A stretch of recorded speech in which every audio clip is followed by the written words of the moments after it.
का होता है। जैसे हमारा सी एस एस 3 टाइप का हमने पढ़ा था, internal inline C S S, internal C S S and external C S S. Same way में जावा स्क्रिप्ट भी 3 टाइप का होता है। ये पहला है जहां पे मैंने बॉडी में ऑनलोड लिखा और ऑनलोड पे मैंने अलर्ट मारा हेलो वर्ल्ड। अब अलर्ट क्या है वो हम आगे देखेंगे कि हम अलर्ट इससे कुछ मैसेज अलर्ट कर सकते हैं। जैसे मान लो यहीं पे मैंने एक कोई पेज है, इस पेज पे मान लो मैंने कोई कोड लिखा हुआ है। 1 मिनट।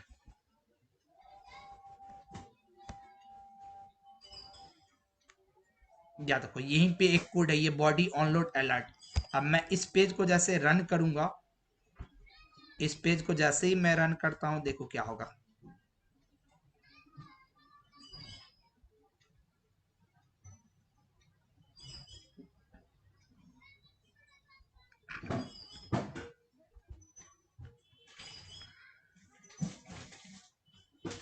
देखो ये कुछ अलर्ट कर रहा है, दिख रहा है।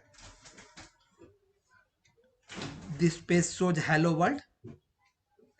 तो ये कैसे कर रहा है, ये जावास्क्रिप्ट का ये एक फंक्शन है जो, ये फंक्शन जावास्क्रिप्ट ऐसा हो सकता है बहुत जगह तुमने देखा होगा। तो ये जावास्क्रिप्ट के थ्रू हो रहा है। तो ये हमने कैसे किया, यहीं पे मैंने एक बॉडी में ऑनलोड करके एक तुम्हारा आता है एट्रीब्यूट्स। ये ऐसा बहुत सारा हम आगे देखेंगे जब पढ़ेंगे। तो उस पे ऑनलोड पे मैंने एक अलर्ट फंक्शन है, और अलर्ट फंक्शन के अंदर में हमने हेलो वर्ल्ड डाला कि हाँ जैसे ही बॉडी लोड हो वैसे ही आपको क्या करना है, अलर्ट करना है हेलो वर्ल्ड। तो ये हमारा एग्जांपल हो गया इनलाइन सीएसएस का, सॉरी इनलाइन जावास्क्रिप्ट का, कि हम जहां पे सेम कोड के अंदर में डाल रहे हैं। दूसरा होता है हमारा इंटरनल जावास्क्रिप्ट, कि जैसे इंटरनल सीएसएस, यहाँ हम क्या करते हैं, जैसे हम लोग इंटरनल सीएसएस यूज करने के लिए हम क्या करते थे, स्टाइल यूज करते थे। कि एक स्टाइल टैग लेते थे, स्टाइल टैग ओपन किए, स्टाइल टैग क्लोज किए, और जो भी हमको सीएसएस लगाना था एक एचटीएमएल फाइल के अंदर, उसी स्क्रिप्ट स्टाइल के टैग्स के बीच में हम सारा सीएसएस लगाते थे। ऐसे करके यहाँ पे हमारा इंटरनल जावास्क्रिप्ट होता है, जहां पे हम क्या करते हैं, स्टाइल के जगह पे यहाँ पे हमारा स्क्रिप्ट टैग आता है, क्योंकि हमारा जावास्क्रिप्ट स्क्रिप्ट है। तो यहाँ हमारा स्क्रिप्ट टैग आता है। जैसे यहाँ देखो, ये लाइन नंबर 10 से लेकर के यहाँ तक, ये क्या है, लाइन नंबर 10 से लेकर के लाइन नंबर तुम्हारा ये 17 तक में, ये जो तुमको देख रहे हो, यहाँ मैंने क्या किया, एक स्क्रिप्ट टैग लिया है और स्क्रिप्ट ओपन किया, क्लोज किया।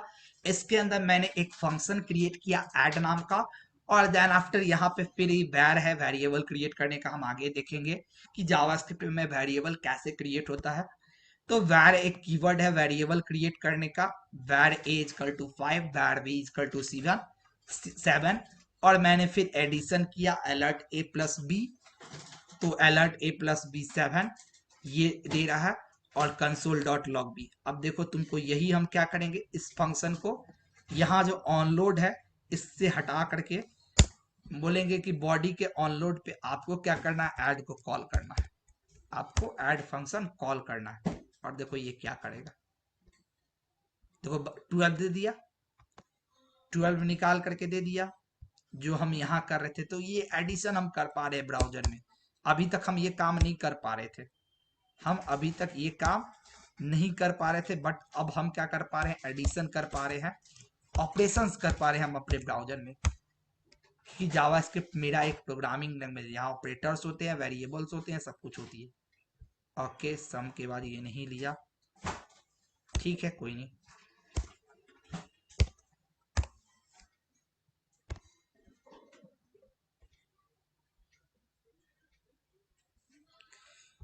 चलो कोई नहीं, अलग चीज है। तो बस ये चीज है कि ऐसे में तुम्हारा ये काम कर रहा है अपना, ठीक है यहाँ तक। उसके अलावा कंसोल डॉट लॉग, अब हमारा पता है कि हमने अब भी देखा कि जावास्क्रिप्ट के अंदर क्या होता है, हमारा जावास्क्रिप्ट हमारा एक इंजन होता है बना हुआ जहां पे रन होता है। तो इसके लिए हम हमारे ब्राउजर में जावास्क्रिप्ट के कोड को चेक करने के लिए कंसोल दिया हुआ रहता है, जिस कंसोल पे हम जावास्क्रिप्ट के कोड को चेक कर सकते हैं।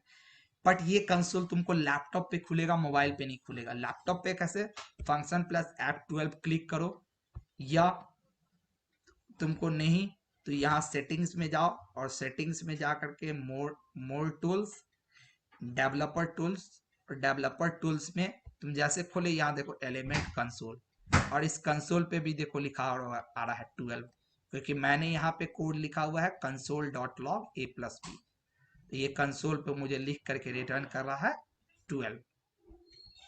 तो ये जावास्क्रिप्ट का कंसोल है।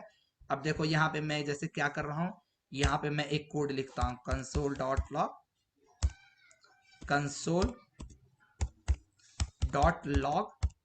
और मैं यहाँ पे मैसेज लिखा वेलकम टू कंसोल।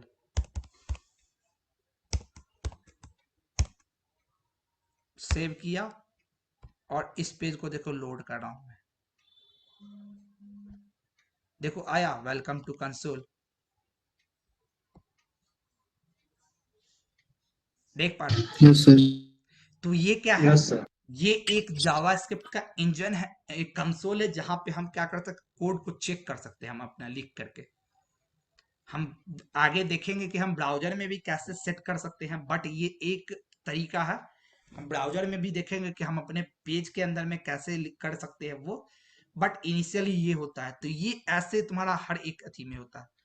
तो ये और इसके विपरीत एक्सटर्नल जावास्क्रिप्ट क्या होता है, यहाँ पे हम क्या करते हैं, एक js.js एक्सटेंशन से जावास्क्रिप्ट के फाइल का एक्सटेंशन क्या होता है .js, तो .js एक्सटेंशन से एक फाइल बनाते हैं और वहां पे हम ऐसे कोड लिखते हैं, और उस कोड उस फाइल को फिर क्या करते हैं हम अपने अथी में HTML के कोड में इंक्लूड करते, सॉरी उसको क्या करते हैं ऐड करते हैं। उसके लिए कुछ नहीं करना रहता हमें, हम अपना हेड में जाते हैं, हेड में या कहीं भी हम जैसे CSS, और यहाँ पे हमको कुछ नहीं लिखना रहता है, script src is equal to double inverted comma मान लो ये किए और स्क्रिप्ट को क्लोज किए। अब यहाँ पे तुम्हारा मान लो एक कोई होगा script.js करके, script.js मार दो। अब ये क्या होगा, जैसे मैंने script src is equal to script.js मारा, ये क्या करेगा, एक कोई एक्सटर्नल जावास्क्रिप्ट होगा script.js नाम से, उसके अंदर के सारे कोड को इस HTML के पेज में इंक्लूड कर देगा। तो ये 3 तरीका है जिससे हम क्या करते हैं, जावास्क्रिप्ट को पेज में इंक्लूड कर सकते हैं। क्लियर है? Yes sir. तो ये था तुम्हारा यहां तक। तो और आगे जाना